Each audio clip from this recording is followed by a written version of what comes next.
Growing up in Chicago Chinatown was not like you guys nowadays.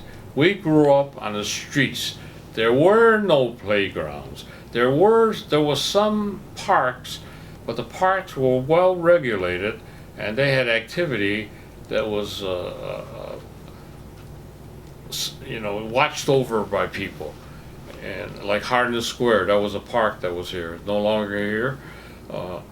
So we grew up on the streets, and we played crazy games, And Chicago's Chinatown, in our growing up, it was a community of maybe 6 years of growth of people, boys and girls. Now, when you think about 6 years of growth in people, growing up in those days in Chinatown, I would imagine it's 200 people.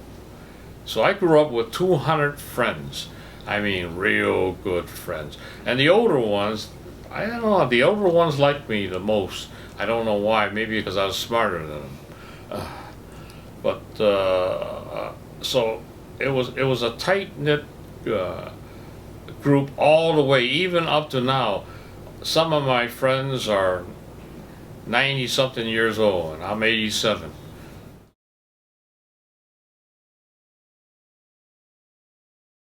I went to school in Chicago. I was a good student in that I was intelligent. I did not have to study like most people. So therefore that was my downfall, because I just didn't go to school a lot of times. I went to the movies. I was a juvenile delinquent.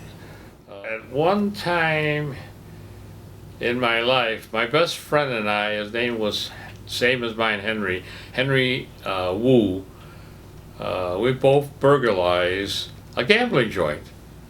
We were 14 years old. We burglarized a gambling joint, took the money, went to an amusement park and spent 3 days there.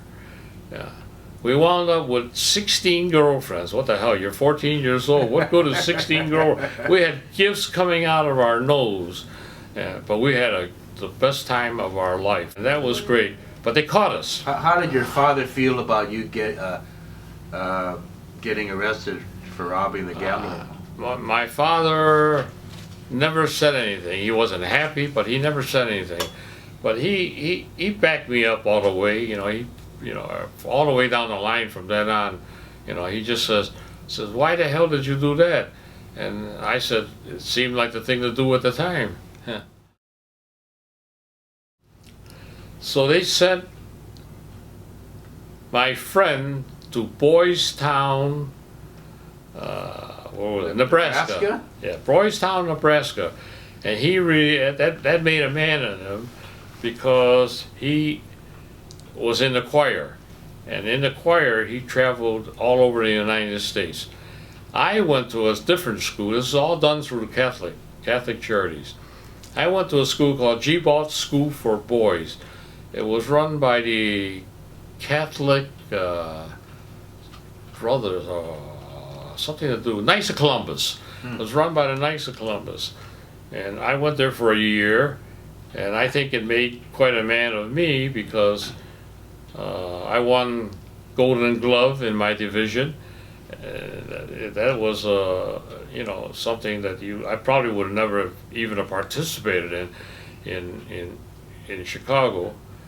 So that was real good, and I was real good in ping pong, and I shot pool.